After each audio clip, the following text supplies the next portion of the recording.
Hey everybody, it's day 34 of the Budlight boycott and Dylan Mulvaney has been kicked to the curb as the stock continues to plummet. Who would have guessed? Go woke, go broke. What is going on everybody? Wired here. I hope you guys are all having an excellent day, and since it is a day that ends with the letter Y, I'm back to talk about the Budlight boycott once again. Now, today has been really huge, as I said in my very terrible parody of Dylan Mulvaney. It is day 34 of this boycott, and we've actually gotten some huge news today. I'm not going to rehash all that because I covered it in an earlier video, but the CEO has actually come out and said Dylan Mulvaney was never a partner with the brand, that this was somehow an outside company, and they somehow did this without anyone, any higher-ups knowing about this. Everyone was in the dark, but yet they're still canning the VPs of marketing and stuff like that. So I don't know what to believe. I think it's all a lot of blame shifting, and everyone's just trying to duck and cover. Nobody wants to take accountability or responsibility for this colossal mess up, as Bud Light's stock, is still down as of right now about 26 to 27% total. But I wanted to go across this article as this is still ongoing, and this is the ripple effect is affecting everything. I've gone through distributors cannot sell this, bars are not stocking it anymore, or they're trying to give away Bud Light. I did a video on that like 2 days ago. They're trying to give this stuff away, and people don't want to drink it. Or they don't even want to touch it, it seems like. So I stumbled across this article here. Red Sox fans at Fenway Park shut out Bud Light over the Mulvaney fiasco.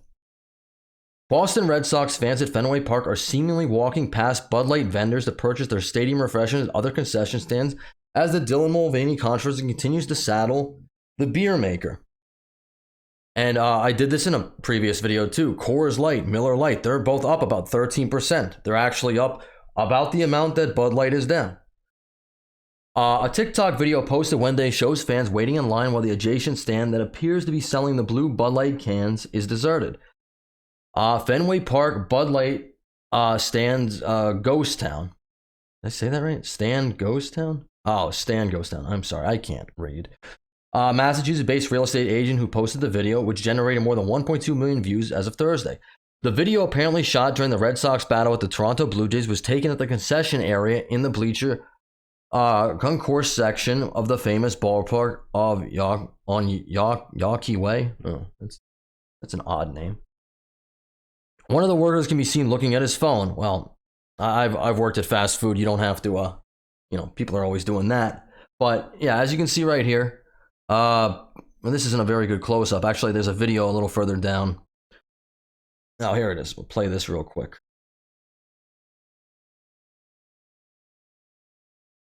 As you can see, the stadium is pretty packed, but there is seemingly nobody at the Bud Light stand. Which, in a way, I guess is kind of nice for the workers. And I was a lot younger. I used to work at McDonald's. I remember we used to there was construction or something like that, because it was like, hey, we get a lot less business because people can't really come down this road. And we were on a one-way street. So it was like, oh, this is really cool. Yeah, that stadium is packed though. Holy jeez. Yeah, so it's not for lack of people. It's for lack of people not wanting to drink Bud Light. It goes on. It is unclear whether this was a concerted effort by Red Sox Nation to voice their displeasure at Bud Light. I would imagine that's what it is. It's just people not want. I would say it's a concerted effort by everyone in the stadium. Pretty much most of America is making this concerted effort right now not to drink this. Mulvaney, who amassed a following of millions of people who tracked her. I'm not going to reread that. We already know about that. And another social media post is seen on a Bud Light can commemorating her transition from male to female. On Thursday, the top executive of Bud Light's parent company disavowed the brand's ties to Mulvaney, and that is true. That came out. That happened. We need to clarify the facts that this was one can, one influence, one post, and not a campaign.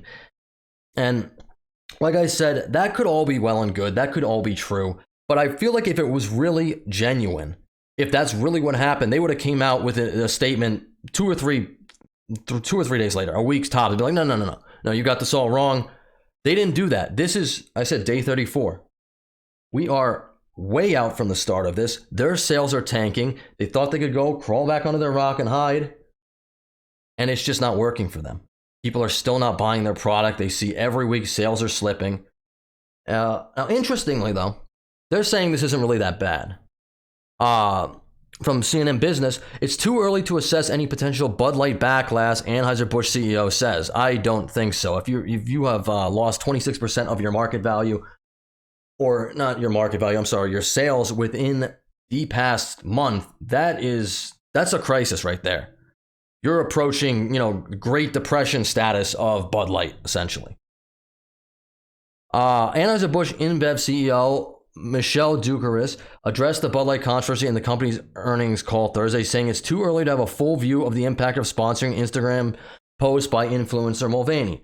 The Bud Light volume decline in the U.S. over the first 3 weeks of April has publicly reported would represent around 1% of our overall global volumes for that period.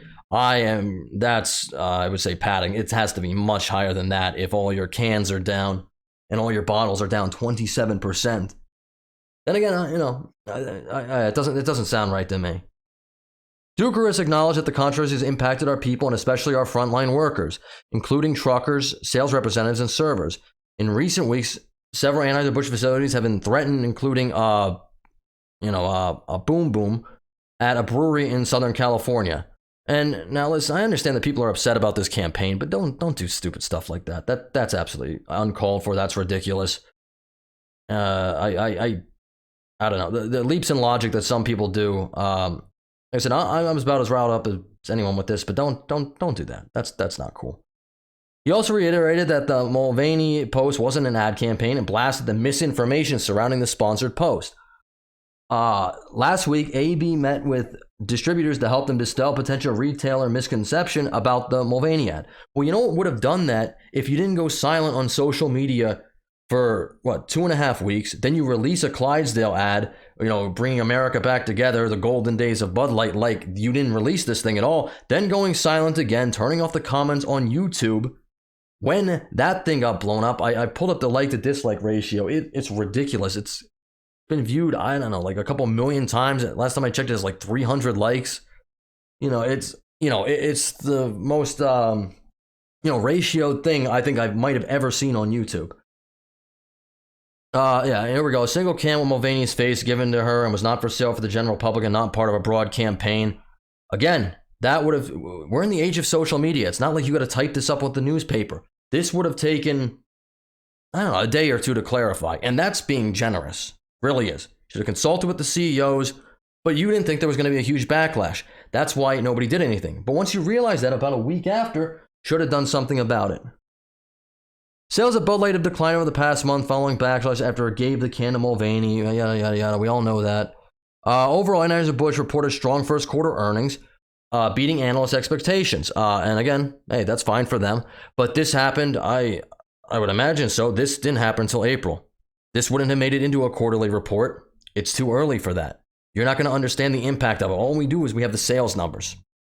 So, you can say that, but, again, the company said it is going to increase investment in Bud Light as it continues to deal with sagging sales. And hey, maybe that'll work for you, but I don't think so. We have no public apology yet. We now have a bunch of blame shifting.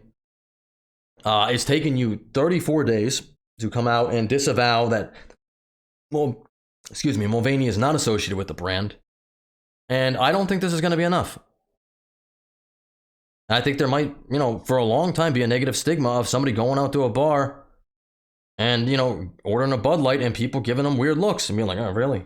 Really? You didn't hear what they did? Seriously?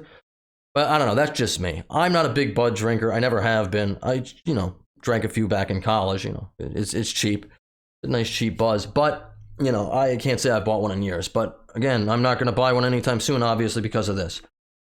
And I would like to know your thoughts in the comments. What do you think? Are you going to start buying Bud again? Do you think this apology is enough? Has this disavowalment come too late? Is this thing with the, an entire stadium of Red Sox fans, not wanting to touch this product, which I guess is good for the workers. They get to, they get a really slow day, but it's going to also make you a little worried about job security too. But anyway, that's all I got. Leave a like on the video, subscribe to the channel. And I will catch you on the next one. I appreciate you listening this long, and later.